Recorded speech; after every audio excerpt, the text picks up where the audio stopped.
হযরত ফাতেমা রাদিয়াল্লাহু তাআলা আনহা তিনি যখন কবরে শুইবেন, এই কবরটা যে কত ভয়ঙ্কর কবর, কেউ নেয় না কারো কোনো খবর। বাড়ির পাশে কবর পড়ে থাকে, মায়ের কবর পড়ে থাকে, বাবার কবর, দাদার কবর, দাদির কবর, চিরদিনের জন্য কবর পড়ে আছে। এই যে নয় তোর আসল বাড়ি, কবর যে তোর আসল ঠিকানা। কথা বলেন ঠিক কি? ও তুই এই দুনিয়ার মোহে পরে কোরআন হাদিস মানো না, এই যে নয় তোর আসল বাড়ি, কবর যে তোর আসল ঠিকানা। আমার ভাইরা, ফাতেমার কবরটা হযরত ফাতেমা রাদিয়াল্লাহু তাআলা আনহাকে, মাগো তুমি কত বড় ক্ষমতাধর, কত বড় নেতা নেত্রীর স্ত্রী, কত বড় নেতা নেত্রীর তুমি ভাই, কত বোন, কত নাতি, কত মেয়ে। হযরত ফাতেমারে রাখার জন্য কবরের ভিতরে প্রশ্ন করা হয়, কবরকে ডাক দিয়া বলা হয়, আবু যর গফারি রাদিয়াল্লাহু তাআলা আনহু ডাক দিয়া বলে, রে কবর, খবরদার বেয়াদবি করিস না। আজকে তোর ভিতরে কাকে রাখবো জানোস? কাকে রাখবো? এক নম্বর, তোর কবরের ভিতরে আজকে তোর পেটের ভিতরে জান্নাতের যুবকদের সর্দার হাসান হুসাইনের মাকে রাখবো। খবরদার বেয়াদবি করবি না। আরে কবর,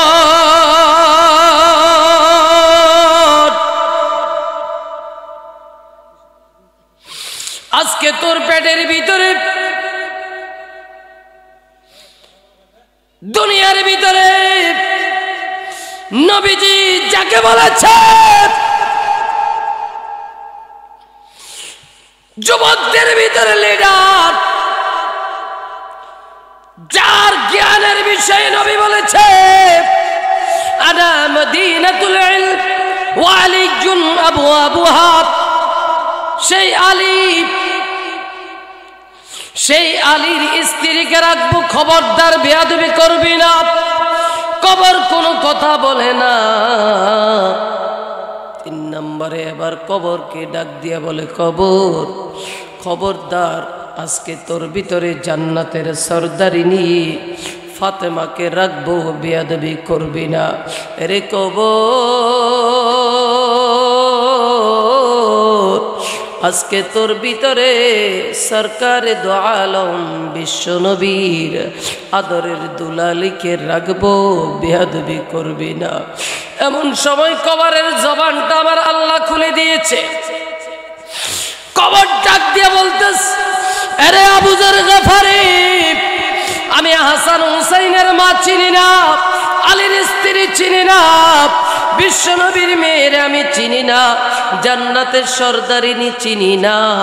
যদি আমলটা ভালো হইয়া আমি কবরের ভিতরে ঢুকে আমি কবর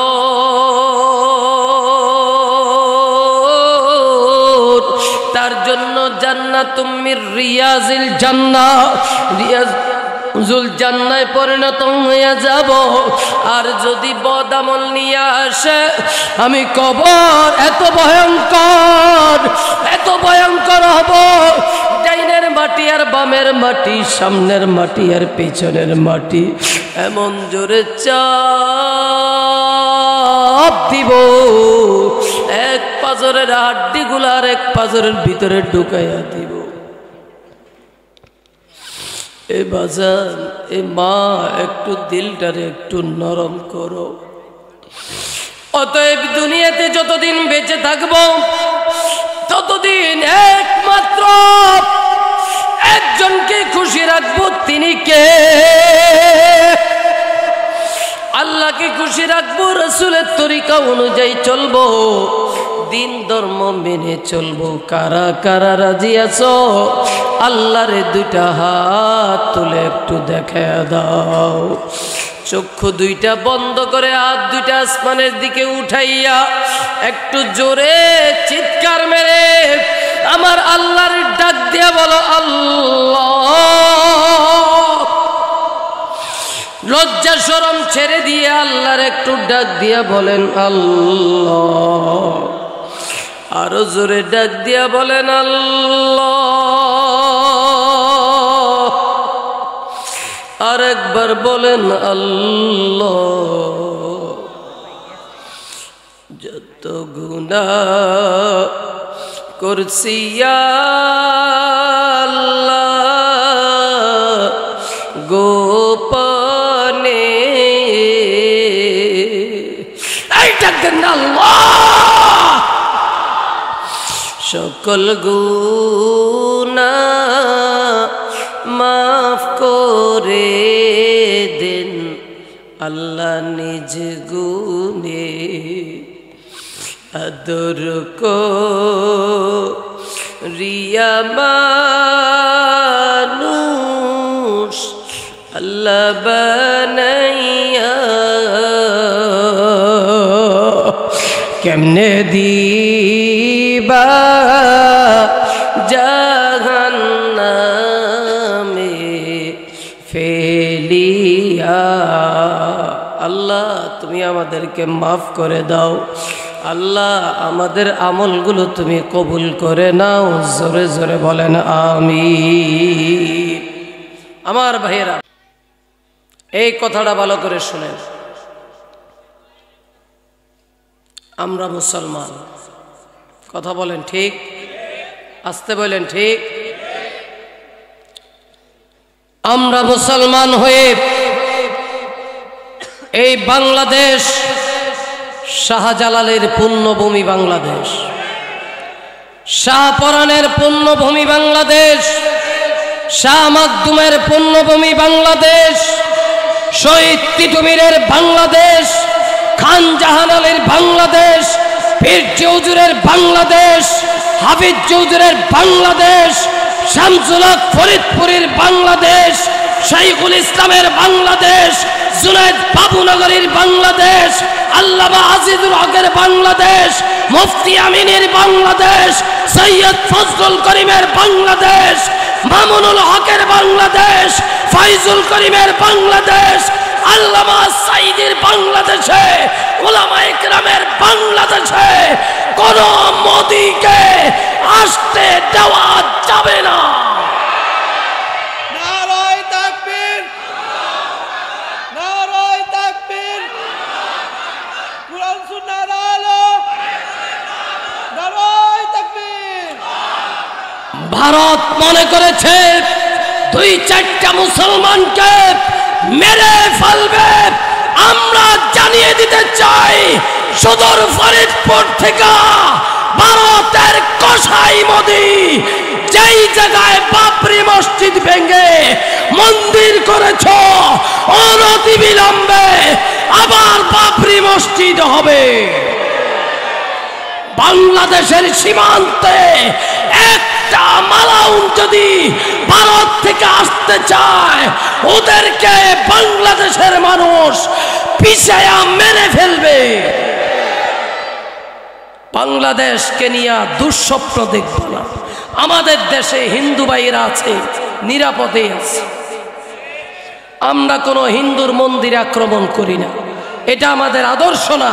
তারা তাদের উপাসনালয়ে থাকুক, খ্রিস্টানেরা তাদের মতো থাকুক, সবাই সবার মতো থাকবে। কিন্তু এই দেশ দখল করা যে পরিকল্পনা আর পায়তারা করছে, এই স্বপ্ন কোনোদিন বাস্তবায়ন হবে না, হবে না, হবে না, হতে দেওয়া যাবে না। কারা কারা রাজি আছো আল্লাহকে দুইটা হাত দেখায় দাও। রাজি আছেন? জোরে বলেন রাজি আছেন? যদি আবার এই বাংলাদেশকে দখল করতে আসে আমরা জানিয়ে দিতে চাই 24-এ যদি 2000 ছাত্র ছাত্রী দেশপ্রেমিকরা জীবন দিতে পারে আবার ভারতকে মুসলমান রাষ্ট্রে পরিণত করতে 2 কোটি মুসলমান জীবন দিয়ে দিবে। ঠিক না বেঠিক? অতএব এই বাংলাদেশ আলেম ওলামার দেশ, মসজিদ মাদ্রাসার দেশ, পীর বুজুর্গের দেশ। এই দেশের ভিতরে সবাই থাকবে, কোনো সমস্যা নেই। আমার দেশের হিন্দু ভাইয়েরা অনেক নিরাপদেই আছে। তারা একেবারে মনে হয় যেন শ্বশুর বাড়িতে জামাই আদরে আছে। কথা বলেন ঠিক কিনা? আমরা তাদের বিরুদ্ধে কোনো আক্রমণে যাই নাই, যাব না। কথা বলে। কিন্তু মোদি যদি বাংলাদেশকে নিয়ে কোনো দুঃস্বপ্ন দেখতে চায় মোদি জীবনে সবচেয়ে চরম ভুল করবে। কারণ বাংলাদেশের মানুষ সেই হাজী শরীয়তুল্লাহর মতো বাঁশের কেল্লা হাতে নিতে যাবে। যখন বাঁশ বাগান থেকে এক একটা বাঁশের কুঞ্চি নিয়ে নামবে, তোর বন্দুকের বুলেট এগুলো বাঁশ দিয়া ঠেকাইয়া সাবাত দাঁত ভাঙা বলে। ঠিক না ঠিক? কারণ আমরা কারো বিরুদ্ধে নয়, তবে আমার দেশ প্রেম এটা আমার ইমানের অঙ্গ।